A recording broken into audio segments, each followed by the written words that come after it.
Hello, friends and RC family. Welcome back. My name's Alec from High Noon Hobbies. If you're new to this channel, I very much appreciate you checking it out. I hope that you will stick around, watch this video, see if it's content that you're interested in, and even consider subscribing so that I can say to you, if you aren't new here, welcome back to yet another Friday upload. This time we are taking a look at the last section of the White Rocks course that I ran with the VS4-10 Pheonix from Vanquish. This course ended up being pretty long, and the traffic made it so that I didn't think I was going to be able to do two full course runs, and so I didn't want to take the chance at only getting to run one truck during the day. So halfway through the course, when we took our lunch break, actually, we didn't even make it fully through the course before we took a lunch break. But halfway through the course, when we took a lunch break, I went back to the camp, I ditched the VS4-10 Pheonix, and I picked up the Marlin Crawler. So the next episode of this series is going to be watching the Marlin Crawler kill the last half of the lines on this course, and it's going to be pretty fun. But I thought that this was also a pretty fun section of course. There were a lot of technical lines through the section that we're about to watch, and since this was my first real comp getting to go out there, I mean, I guess not real comp, but my first time really getting to go out there with the Pheonix and see what it was capable of, I was having a ton of fun trying out dig, trying out overdrive, just kind of seeing what everything did and how well everything did on some of our rocks here in Utah. So without further ado, let's just jump right into the video and start looking at some of these lines. Oh, one quick thing before we get started. I almost forgot.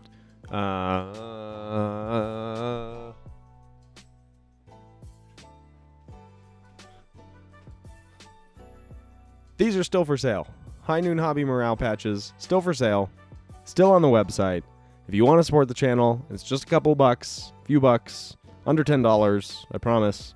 And if you want a little High Noon patch for your patch repertoire, maybe you've got a bag that you can throw this onto, maybe you want to throw it on the roof of your car, like I said, for some road trip points. I really love these patches. I rock one every single day on all of my bags. As you probably can tell, I haven't really changed sweatshirts very much recently either. These are on the website as well, but I know these are kind of expensive, so here you go. This is a way to support the channel without having to spend 50 of your hard-earned dollars. So if you want to support the channel, I would really appreciate it if you head on over to highnoonhobbies.com. Check out what we've got over on the store. We are starting to try to sell other people's stuff as well, so there might be some other stuff up on there soon. But either way, I really appreciate everyone who has ordered something off the website so far. The first order that I got absolutely blew me away that I even got one, and since then I've gotten several more, and so I really appreciate each and every one of you that has hopped onto the website and decided to support the channel. It means a ton to me, and it helps keep the lights on, literally, because it's between RC trucks and paying bills at this point. So, you know, is what it is. All right, enjoy the video. All right, so we left off taking a look at some of J-Ho's rigs. I hope that you guys checked out J-Ho RC, his Instagram page. I think it's J-Ho462, I want to say. I'm not 100% certain on that. I'm not looking at it in front of my face holes right now, but I'm pretty sure that's what it is. And if you haven't checked him out, definitely check out that last video if you didn't watch it. And at the end there, we get to see some pretty cool custom rigs that, well, it impressed the hell out of me, and I think will probably impress the hell out of you too. This first section, though, we're starting off with a bit of a doozy. You might have seen this in the background on the last video.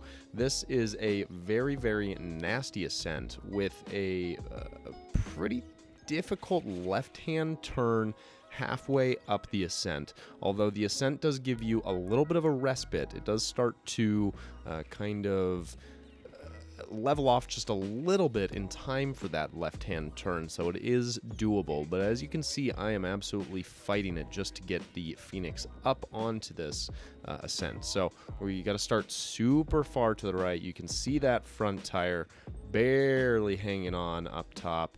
Very light in the front of the truck right now. You can see me wiggling my servo, and that's so that I can try to get off of this wall that's grabbing my front tire there and trying to drive me further into the wall. So if you've ever noticed when you're skirting along a wall like this, if the wall grabs your tire, it will want to rotate your entire truck into the wall. And that's what makes this line so tricky, is that you really do need to get as close to that wall as possible without touching it. And I did, and it started to pull me in. Luckily, I was able to do just a little servo shimmy there and get myself out of that nasty situation. Second part of the climb is not nearly as eventful. You can see that it starts to pick up incline once again, but you break off to the right-hand side before you get to the really nasty incline. So that was fairly uneventful for the second portion there. But going into this this next obstacle here, this is where we start kind of our ascent off of this big rock face. And this may not look like much from this angle, but you'll start to see as I shift the angle to the side that this is an incredibly steep descent. And so I'm trying to really square up to it as much as I can. You can see that cone just on the bottom middle of the screen there. And so I'm trying to just sneak my way past that cone without getting too sideways on the hill. And you can see right there, I start to get pretty sideways as my rear end slides off of that ledge with dig engaged. But luckily, dig is so sweet, especially on these VS4-10 Pheonixes. They're so buttery smooth. So I just engaged dig again, squared myself up to that next ledge, and that allowed me to pretty much square myself up for the rest of this descent. You can see Derek flipping over there in the TRX4. TRX4, especially those defenders, very, very top heavy, and even though he's cut off half of the top of his defender at this point, making it an open bed there, as you could see, still not enough weight reduction, and that thing was flipping all over the place on this descent portion of the trail here. And in fact, there were quite a few trucks flipping all over the place. As you can see, we've got Ultra coming through here, and this is a pretty common occurrence for these 801 RCC events. They run multiple competitions through the same course at the same time, and so that makes for some interesting moments like this. Zinger, running the Ultra competition at this event, ended up slamming right down next to me and losing the battery out of the hood. So he had to do a little trail maintenance there, which I figured you guys might enjoy watching before he starts sprinting again, trying to get through the course as quickly as possible. So last weekend, I guess, I talked about 10K competitions, but obviously Ultra 4 is another style of competition that is quite different. It's essentially a ultra marathon, but with RC bombers, which is pretty cool in my opinion. Getting to the last little portion of this really steep section of the descent, just ledge after ledge after ledge, and it just kind of lets off just a little bit, which allows you to jump down to the next ledge, and so on and so forth, all the way down until we get to relatively level ground. So, as I mentioned, trucks flipping left and right. This is a pretty nasty side hill through this section right here. Really testing how my kind of foam packing technique is on these CNC custom wheels. These are really wide wheels. These are 1.3 inches wide. And so I ended up using Proline dual stage foams in the rear, and then I stuffed the rear additionally with a half of a stock foam just on the outer sidewall, in addition to the Proline dual stage. And then on the front, I'm running just the stock foams, and then I took yet another stock foam, cut it in half, and did a half stock foam in each of the fronts. So the fronts are running basically 1.5 the volume stock foam, and the rears are running the dual stage with another 0.5 volume of stock foam. Side hilling seems to be pretty good on this truck so far. I definitely need to do some more testing, but the weight of the rig isn't too insane. I mean, obviously it's a Vanquish Pheonix, so it's pretty heavy, but I haven't done anything to add weight to it. There's no custom 3D prints on there or anything like that. I mean, the CNC customs are definitely adding some weight, but generally speaking, I think that the foam job is holding up. So we'll have to do some more testing, but so far so good. This, I wish I would have gotten closer to Zilla doing this run so that you can see just how gnarly this is. Although you'll get some perspective on this run here in just a second. Once Zilla finishes this run, I'll watch Utah County Crawler go through and end up getting a little bit closer to him so that you can tell what's going on. But this is a disgusting ascent with just a bunch of knurls and pockets. The pockets were deceivingly deep too. You'd end up riding up to one of these pockets thinking, okay, this is the one, it's not going to be nearly as bad, and then as soon as your tire dipped into the pocket, it just threw the entire front end of the truck up. And I guess it doesn't take much of a pocket to throw the front end of your truck up when you're on such a steep vertical, but it was surprising nonetheless to me. This section right here of this climb, the steep climb, obviously being probably the most difficult section, I was pretty impressed with Zilla, both Zilla and, or is this Grim and T, both did valiantly on this one. This is pretty impressive. I mean, Grim, if you don't know, is a very, very heavy scale rig, and the fact that it can do lines like this really is a testament to T's driving.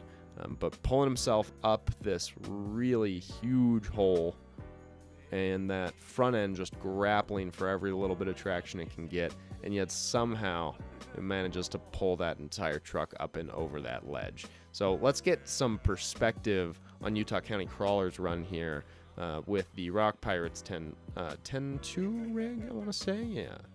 Well, let's get some perspective here. I mean, this is a nasty pocket. This is what Zilla just did. And, I mean, if it eats a comp rig like this, and it takes a second for the comp rig to get up there, you know that a scale rig's going to be struggling. So that was impressive that T was able to pull that off.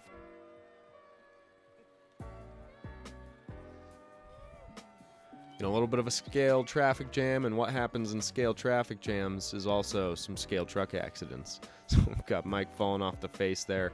I did get that line. Unfortunately, I didn't capture it on film this time around, but we will have Mike coming in some videos soon, not with the comp mog, but with a special new build of his, so I'm pretty excited about that one. So stay tuned for that.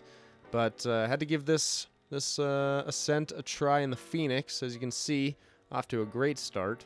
I figured that the wider axles would give me a little bit of an advantage here, in that I might be able to almost end up on both sides of the pocket without having to do much. Unfortunately, that was not the case. As you can see, it ate me alive 2 different times in a row.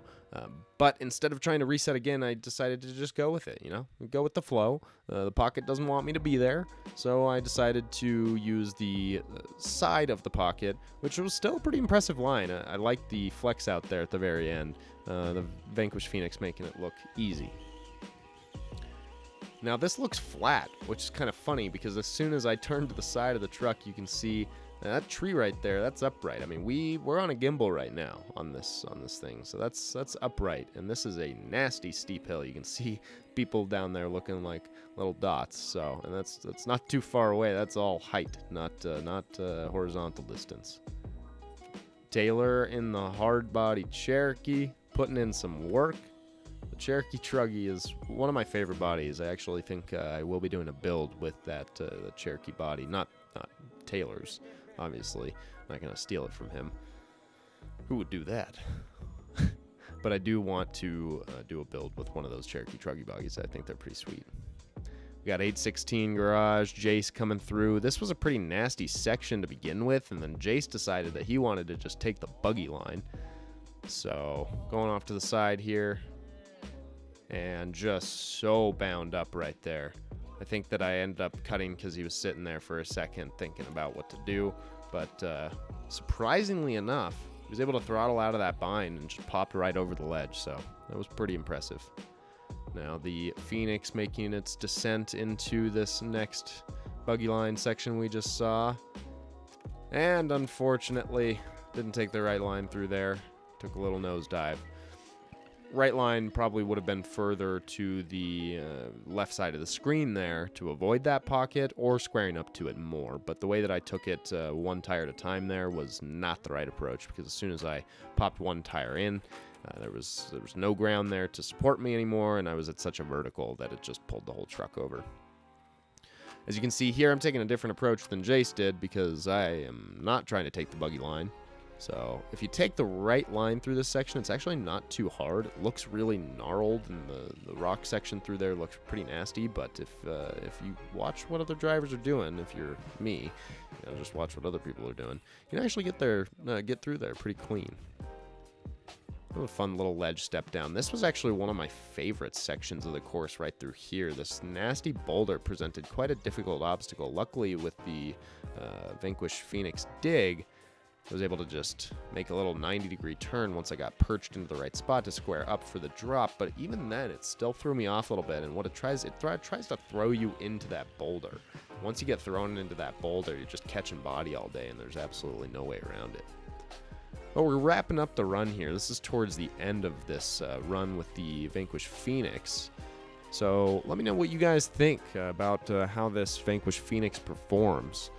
I personally, let me know if you have one too, if you have a kit and what you think about it, or if you're just thinking about getting a kit, if you've just been watching other people run these. I still want to know what you think. So leave it down in the comment section down below. I've personally really been enjoying this Vanquish Pheonix.